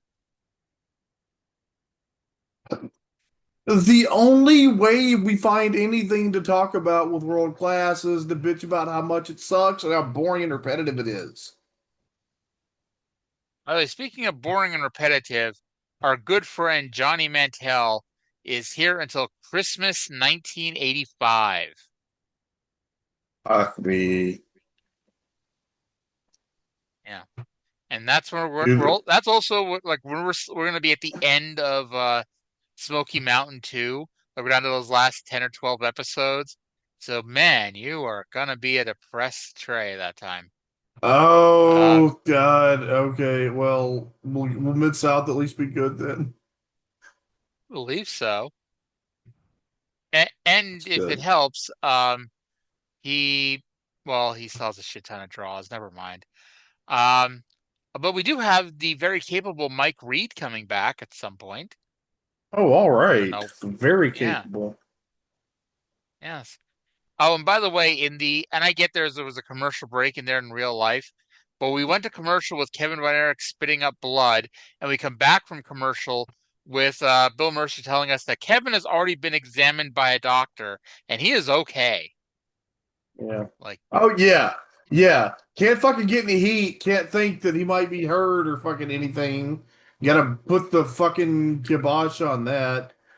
I had something else I was just gonna say about this being stupid and sucking. And oh no, it was actually a good thing. At least coming up in like okay, we're in June. I think in like in about 6 months, we get about 4 months of the Midnight Express and the Fantastics. there you go. And then the Midnight Express realized that they ain't getting paid, or at least as well as they thought they might be, and Yeah, they knew it was. Sometimes you got to do something you don't want to do just long enough to be polite to somebody who's a big wig, and that was what Cornette and the Midnight going to Dallas was. that sounds about right. Alrighty. So hey, it took us a little longer than 10 minutes, but it's because hey, shockingly, you and I went off on a rant. I can't believe you and I would go off on a rant on this Well, I show. mean, we gotta add something to fucking talk about on this show. And even though we went off on a rant, we basically stayed on subject. Just Yeah, saying. You know, yeah, good for us. I didn't sit here and start talking about Eli the Eliminator or the Texas Hangman or disorderly conduct or like any of a number of High WCW voltage. Saturday night, yeah, WCW Saturday night tag teams. But actually, disorderly conduct and the Texas Hangman were the same team, and that's how Jimmy Hart got them to keep their jobs in 1999 because he was like, "Well, these are two teams, and you're only paying one team." Um, and so he spared them their jobs for a couple weeks. Good for them. High voltage ended up and I mean, hey, like Kenny Chaos apparently turned out pretty decent, but they got sent to New Japan, and which was around the time that New Japan's like, okay, fuck these guys. They're sending us jobbers, and we're sending them Tenzan, Muto, Chono, all these top guys, and they're sending us fucking High Voltage and Scott Norton. And I know Scott Norton was a name before then, but it's like as an American fan, I still can't fucking believe Scott Norton as Okay, a former IWGP champion. okay. Scott Norton was not a WCW guy being sent to New Japan. Scott Norton was a New Japan guy working WCW between tours. I know, but as someone who watched way too much fucking Scott Norton, like I I get that, but like I still couldn't fucking believe they put the IWGP title on him. Twice. Oh Lord. And that was before Jado and Gedo just trying to find an American to or not even American, a gaijin because did he? I guess AJ, but I wasn't even thinking about AJ. Like, has he ever pushed an American as the top guy? Because he had Omega and then Jay White, but I guess AJ. But I guess AJ's the only American because, yeah, Jay White, Will Ospreay, Zack Sabre Jr., Kenny Omega, all not American. uh, whatchamacallit, after AJ left, they Jado and Gator were looking for guy jeans like they were Bill Watts looking for a black guy. They had their guy. They knew pretty quick what they were doing. It's funny because like I remember when Kenny Omega debuted in New Japan, I didn't watch DDT. I honestly didn't even know what DDT was. I mean, I guess I knew what it was, but like I didn't watch it or follow it. So all I saw was this guy with gray hair showing up with a broom and people freaking out, going, "Oh my God, it's Kenny Omega!" And I'm like, "Oh my God, who?" Yeah, I knew him from like I had seen a little bit of PWG, and I knew he had been in ROH a little bit, and he had been like a few years before he actually came to New Japan. He and Kota Ibushi came in from DDT and traded the junior tag titles with Apollo Gogo, Prince Devitt, and Ryusuke Taguchi, and I was gonna also say, weren't had a run as the All Japan Junior Heavyweight Champion. I was gonna say, weren't they the junior tag champs? So I think at one They of the were. Wrestle Kingdoms, like 2010, was took on I, Taguchi and Prince Devitt. if I am not incorrect, Kota Ibushi is the only person to be IWGP heavyweight singles, heavyweight tag team, junior heavyweight singles, and junior heavyweight tag team champion. I mean, if he's not, it's an incredibly short list. Uh, Like, there, nothing I can think of. There's nobody even like close. With. Bigga, he won the way tag titles, but I know he did. You know, yeah, yeah, there really wouldn't be anybody else because, like, like I know they've kind of loosened it up the last few years, but it's like to quote TEW, New Japan has a weight split. And it's like, yeah. the junior heavyweights wrestle junior heavyweights, the heavyweights stay in the heavyweights. And no matter how much Dave whined and complained, they didn't put the Young Bucks in the heavyweight tag division for year. Let's see here. Nobuhiko Takada has 3 out of the 4. The junior heavyweight tag team titles did not exist in his day. I would say Mm, probably not coming back challenge for those junior tag titles. Probably not. I am going to guess you're right about that. I can't think of anybody else who would have. I probably could if I really thought about it, but we don't have that much time on the podcast, so maybe I'll think about I it mean, for next week. But I probably. I mean, we've only gone 90 minutes. So, I mean, we Oh, theoretically have oh well, got we got time. time. We got time. Yeah. Fuck. I mean, because it would have to be like, and watch, you'll find out it was somebody like Oh, 2002, but I'm like, it would yeah. have to be somebody in like the last 5 to 10 Hmm. years. Yeah, Omega Kenny Omega also would have had 3 out of the 4. He did not have the heavyweight tag titles. Did have the Intercontinental title though. Which, by the way, I did mention, you know, shows you how much you listen to me. Yeah, you're Um, right. I'm sorry. but Okay, Osprey 2. so while you're looking that up, we were talking about ice cream the other day, and you mentioned the Pop-Tarts, ice cream sandwiches, Oh, which I guess I didn't go to Walmart, so I never found them, but I was seeing them I was in Shaw's, which is a local supermarket here, because our friends Alana and Jay yesterday had Frosted Flakes ice cream and a few ooh. others. And so it's like we went to the Shaw's near my house, and Jay got Eggo ice cream. I got an Eggo too. He also got Fruit Loops ice cream. By the Frosted Flakes, I swear to you, and this is like the worst sell job ever. It tastes like Frosted Flakes. Um, Hey, and that they sounds also now awesome. I have, love Frosted Flakes. oh, so do I. They also now have Eggo ice cream sandwiches, which is exactly what it sounds like, and Jay got those. Yeah, There well was one box left. the chocolate Pop Tart ice cream sandwiches I had were really good. The other thing I had today, so earlier today, or I guess I saw it this morning.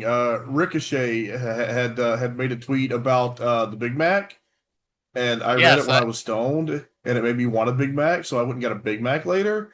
And I also got they were there for a limited time, the Hershey S'mores McFlurry, and it was excellent. I did not know they had that, but I It's also new. I haven't had a McFlurry in a long ass time. I think because like, well, it's a running joke. The ice cream machine doesn't work, so it's you know. I've had pretty good luck with the one near my house. I don't think the thing's been broken too many times. And what kind of McFlurry was it? A Hershey S'mores McFlurry. Hmm, interesting. I'll have to. Hey, what the hell? While we're sitting here, I'm gonna pull up the McDonald's app on my phone and see if that's a thing. Um, Hey, what do you iPhone or Android? Android. All right. When you open the McDonald's app, does it Hmm. crash the first time and you have to reopen it? Like the very first time I did it, but not since. Oh, so it doesn't do it every time you open it? No. Huh. But yeah, by the way, Hershey S'mores McFlurry, $4.79 for a regular size. Or also they have a mini version for $2.89, which I imagine replaces small and large. I don't know. Yeah, I got the regular version because I'm a big fat fuck and it was very tasty. Yep. So I love that they say there's like an allergy warning, but then like okay, change what's included.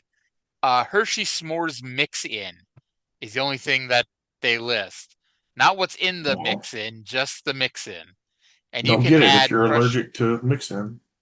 yeah, you can add crushed Oreo, M&Ms, hot fudge, caramel, or whipped cream.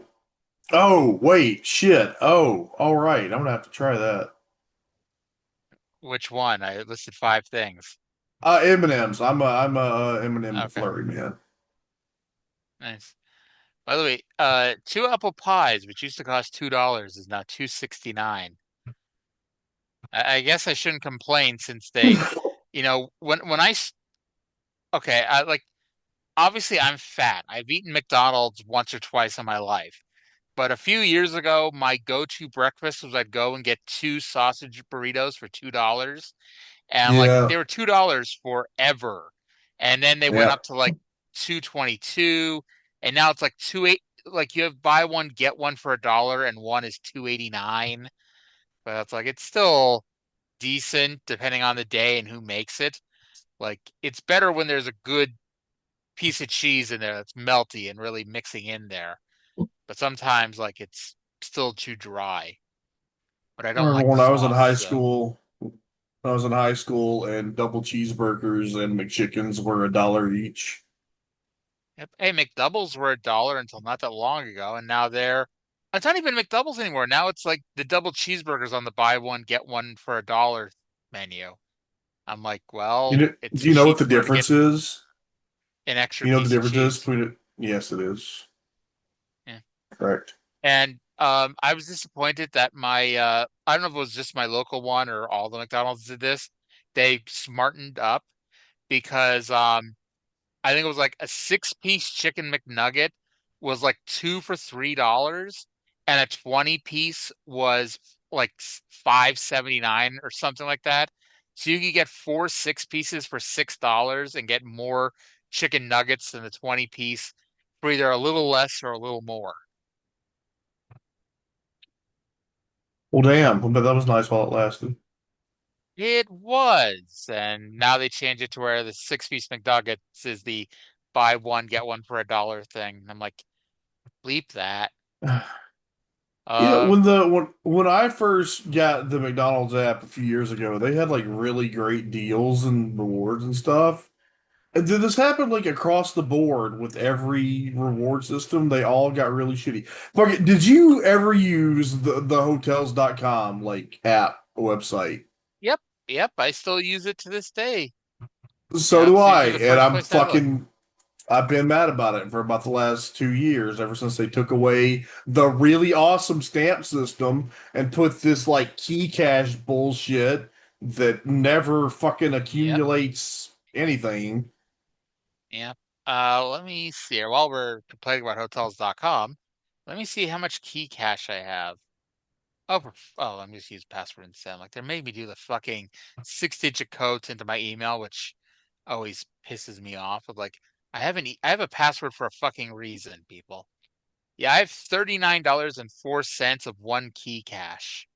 Yeah, I think I have about $36. Yeah. It's like, yeah, Ward's activity. Yeah, I used to love the stamp thing. But yeah. God, the stamp Fuck thing was that, the I guess. best. Yeah, but who wants stuff that people actually enjoy, right? Just you ever notice this shit is like it's never ever ever about improving the user experience? Nope. And so my friends Alana and Trey, they were sending me a screenshot of the WWE on location thing that I had that I spent $750 per night at WrestleMania to sit in the nosebleeds. And they sent it to me because I guess they sent out the emails for next year's WrestleMania. And like the deposit in order to eventually buy lower, well, I'm sorry, it was floor seats was $2,500 per ticket. And that's the deposit for the chance to buy floor seats. Can I mention that I'm still mad that I can't go to Ring of Honor on All In Weekend because fucking I didn't buy a $1,500 package? You a couple weeks ago, hey, shoot, my brother, shoot. That's a shoot, bro. I think it's bullshit. And I don't know what the fuck I'm gonna do with that day. Like the options, like the only indies running that Friday are GCW, which no, and House of Glory, which like uh I don't know. I don't. Yeah. They haven't announced anything. I don't know if it's worth even considering yet. And it's just I don't know. I'm gonna be fucking in Dallas today with nothing to do. So when is Starcast? Yeah, Starcast is going on, and I don't know. I might look and see what the pen. Here's the thing. I'm not judging anybody who does this because I understand the appeal, but We're it's like judging you. no, I'm not judging anybody. And I know that you do this often. And I've done it before too, but it's the point in my life I don't have a lot of interest in spending like a day's pay to fucking stand in line for hours to have a 2 minute conversation with someone who won't remember it. Yeah. But I mean I whatchamacallit, when I last year when I met Sting, I woke up that morning at 4 in the morning. I drove straight to Philadelphia, so it was a 7 hour trip. I got out of my car at 11 o'clock. I walked into the hotel. I stood in line to meet Sting, and it was like at least 3 hours. And so it's like, yeah, it from my house to Sting was 10 hours. Yeah, there's nobody that I just that desperately want to say I stood in the same room with. Except me, of course, but Of course, for of reasons you can't course. make that happen. We've been in the same building before though. They were just large stadiums. Yeah. Um, so we have some breaking news, apparently. Oh And I dear. was, it's nothing ginormous, but we have a new world champion. Uh, Der Ring General has choked out Jey Uso and is once again the world champion. Well, how about that? I guess that experiment has been yeeted out the window. Sure. I mean, I'll be honest, and as the person who was marking out and predicting that they were going to win the Royal Rumble and the world title, I was happy for being right for once. But like, they really stopped the Jey Uso push the day after the Royal Rumble. Like, that motherfucker was cold come WrestleMania. And I'll be honest, earlier today when I saw this match was booked, I figured, okay, whatever happens, Jey Uso keeps the belt, Gunther murders him, and then SFR cashes in. SFR. Glenn Rollins. Oh, okay. Yeah, I did not know who won the thing. Oh, spoiler alert. No, Seth Rollins won Money in the Bank. No, I don't care. Honestly, I don't care. I am caught up on almost everything that I care about. I will be caught up probably by Wednesday. Do you care to hazard a guess who won the women's Money in the Bank ladder match? Who was in it? Do you want to? Oh, do you say who was in it? Who was in it? Let me, because like the only person I could think of was the person who won, and that kind of defeats the guessing game of this. Okay, while you look it up, I have to ask you because I was I didn't look at the thing, but I did add it to my collection, and so I did read a synopsis. And did I read the correct that the main event of this show was Cody Rhodes and Jey Uso against John Cena and Logan Paul? Yes. That is a crime against humanity. Did you not know that was announced? I did not. Yeah, honestly, when they did Saturday night's main event a couple weeks ago, they had a backstage segment with Cena and Jey Uso, and then the main event was Jey Uso versus Logan Paul. John Cena tried to interfere, failed, and then the show ended with Cody Rhodes making his return and making the challenge for Money in the Bank. Well, how about that? Yeah. I'll be honest, like, because you're so far behind on everything, I thought that either you knew or that you didn't really care enough to know, so I didn't bring it up.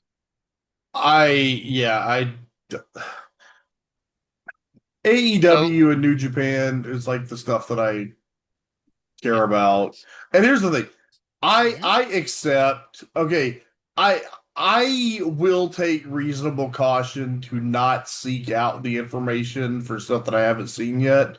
But I accept that if I haven't seen something that already happened and it gets spoiled for me, it's my fault. Okay. So do you care if I tell you who won the women's Money in the Bank ladder match after you guess it? No, not at all. Let me guess. So here is the order in which F4WOnline.com and who wrote this? Jeff Moss.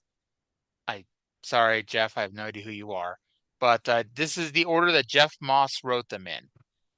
Rhea Ripley, Stephanie Vacour, Roxanne Perez, Naomi, Julia, or Alexa Bliss.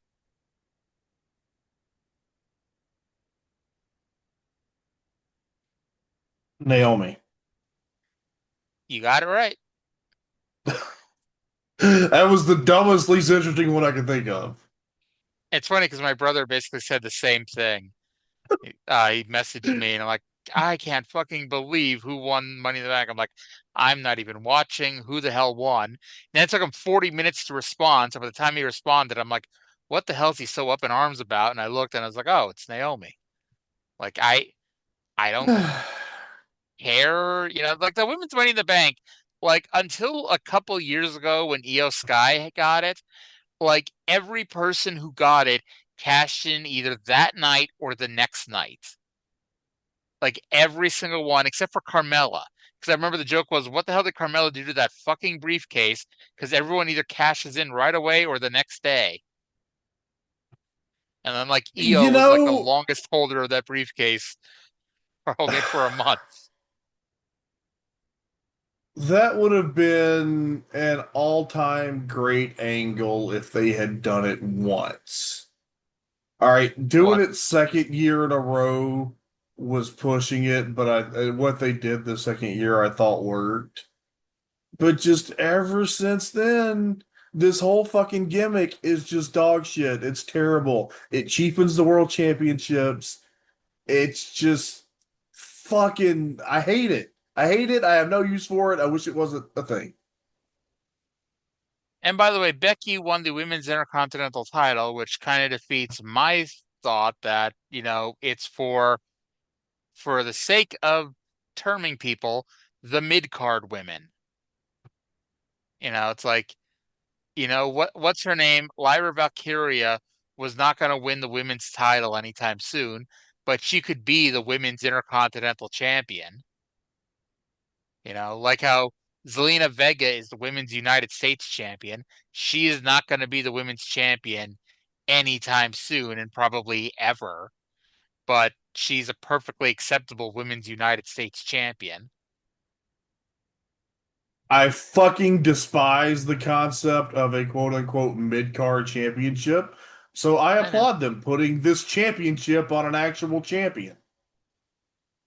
I know we've had that discussion, and I tend to think that a mid-card title, as long as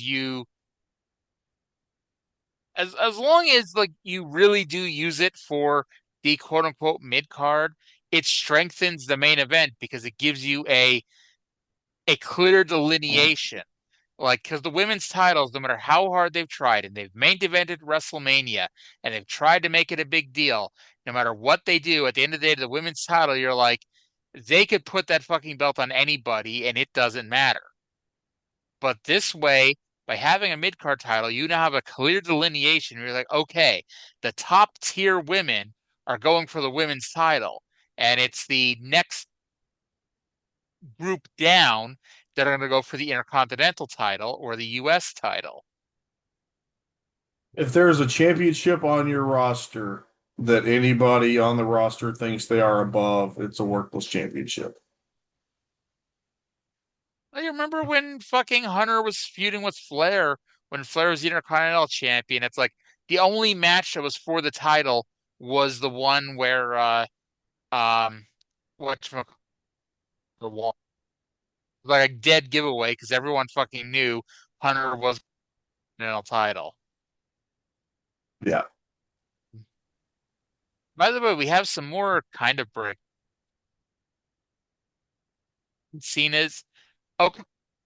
So you know what happened at the end of night? I'm saying at the end of Money in the Bank, right? Apparently, Seth fucking Rollins won. Well, that was the Money in the Bank match, but the I don't know main anything. was, I don't know anything about Money in the Bank except for what you're telling me.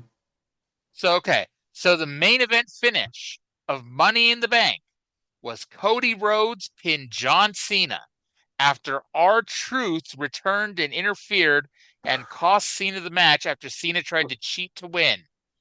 With that in mind, the next pay-per-view is Night of Champions on June 28th in Riyadh, Saudi Arabia. Trey Wisecarver, who is John Cena defending the WWE Championship against on that night?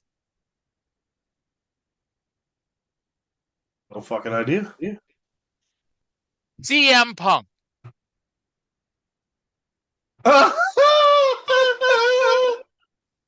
Oh, are you serious? I am deadly serious. I'm looking at the graphic right now. Oh my God. I don't even. And it's like I'm not even doing the CM Punk's going to Saudi Arabia after all the things he's said in the past. I'm not even saying that. I'm saying here's the booking. Cody Rhodes pinned John Cena. R-Truth interfered and helped Cody Rhodes win. And CM Punk is getting the title shot. CM Punk, who I don't believe was even on the pay-per-view. And the last match he had, to the best of my knowledge, was the tag match on Saturday night's main event where him and Sami Zayn lost to Braun Breaker and Seth Rollins. Actually, that wasn't even their last match. His last match was a triple threat match with him, Chad Gable, and AJ Styles that Chad Gable won. Can I talk about a card that I'm actually interested in? Dominion 615. This what fucking day? Sunday, June 15th. I think That's it's a on card June that makes 15th. fucking sense. Sure. Tell us about Dominion 615, which is conveniently Dominion enough on June 615 15th. taking place on August 28th, obviously. It's the second annual Hiroki Thanksgiving Thunder.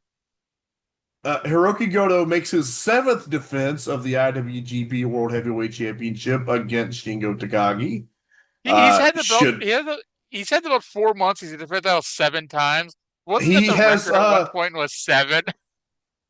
this is actually the record for this version of the World Heavyweight Championship. Okay, fuck you. You know what I'm saying? The prior belt, the belt that, like, I'm sorry, I don't care. Everyone considers it the same lineage, even though it's not. The record was like 7 for Tanahashi that Okada eventually beat. It took him like a year to do The it. record was like 10 for Tanahashi from that 2012 reign or whatever. Okay. And Either then, way, like, these were long title reigns to get to 10, and Goto's already at 7. well, because Goto's a bad motherfucker and he's been defending the title more. Not because he didn't have any friends to do random tag matches on the undercard. He does. He's doing all kinds of random tag matches on the undercard. He's got a fucking great crew of guys do undercard tag matches. He's got fucking Taguchi and Yo and Yoshihashi and Yano. He's got a fucking all-star team of mid-card tag dorks. By the way, Bayley returned on Raw, apparently, and she's there now. Good for her. That's cool. Yes. Also, Dominion. Dominion. Okay. This is my main event. Yota Tsuji defends the Global Heavyweight Championship against Gabe Kidd. A rematch of their very violent double knockout back in February. And then in a dog collar chain death match, David Finlay takes on Evil. And by the way, their brutal draw in February didn't lead to a 30-minute Iron Man match. I thought that's New Japan's standard booking this year. Konosuke Takeshita defends the Never Openweight Championship against Bolton Oleg. Considering Takeshita defended the title against Oleg in February and the fact they're doing a rematch here, I think Bolton might win this to take that title off of Takeshita to free him up for bigger things coming soon. Okay. I alluded to what I thought those things were on one of the shows last week. So, the team of Great O'Khan and Callum Newman defend the IWGP Tag Team Championship against the new team and my new favorite tag team, Taichi and Tomohiro Ishii. Nice. But by the way, when you say Great O'Khan, it sounds like you're saying Great O'Khan, like the English wrestler Grado, doing like a gimmick where he's pretending to be the Great O'Khan. Oh, is Great O'Khan also descended from Genghis Khan? I need to add that to the conspiracy. Hey, there you go. This is one hell of a family tree. This might be even better than the Storm family tree. Yeah. We gotta have another fucking House of Torture title shot. So Sho and Yoshinobu Kanemaru are challenging Master Wato and Yo for the Junior Heavyweight Tag Team Championship. Got another Hiroshi Tanahashi final road match against Yuya Uemura, which should be very exciting. Shota Umino and El Phantasmo against Zack Sabre Jr. and Ryohei Oiwa. And then an 8-man tag match with Drilla Maloney, Clark Connors, Taiji Ishimori, and the apparently still employed Chase Owens will take on Sanada, Ren Narita, Yujiro Takahashi, and X. So will appear perhaps a new House of Torture member. So maybe it's PCO. Oh, I hadn't thought of that. They do need some new reprobates. And then the pre-show match, Young Lions, Masatori Yasuda and Daiki Nagai take on Sho Makedo and Katsuya Murashima. So I forgot to mention the ladder in the Money in the Bank ladder match was sponsored by Fireball. Really? Yes. Was there a Fireball logo on the ladder? Yes. Yes. I'm looking at it right now. Oh, wow. Is that better or worse than last year when it was sponsored by that fake TV show? I mean, all TV shows are fake, but like you're sponsored by like the bad guys on some random TV show. I was like, who the fuck are these people? And I Googled it and I'm like, it was a random bad guy on a TV show. I'm like, okay. Like that's a great sponsor for the Money in the Bank thing there. Yeah. And I was going to say something else, and then the Fireball Money in the Bank ladder interrupted my thought process. Yeah, it was either unimportant or a lie, I guess. Yeah. But yeah, I'll be honest. I think they might be doing an offshoot of my idea for the when Cena won the title.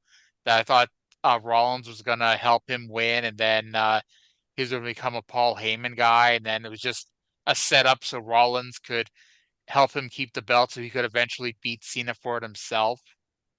And I think that might be where they're going with SFR's Money in the Bank holder.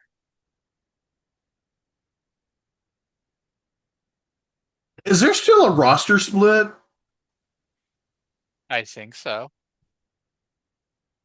They haven't done a draft in a while, so I'm assuming there's still a roster split. Okay. Anyway, remember when I said like 30 minutes ago that we still had like 30 minutes to go?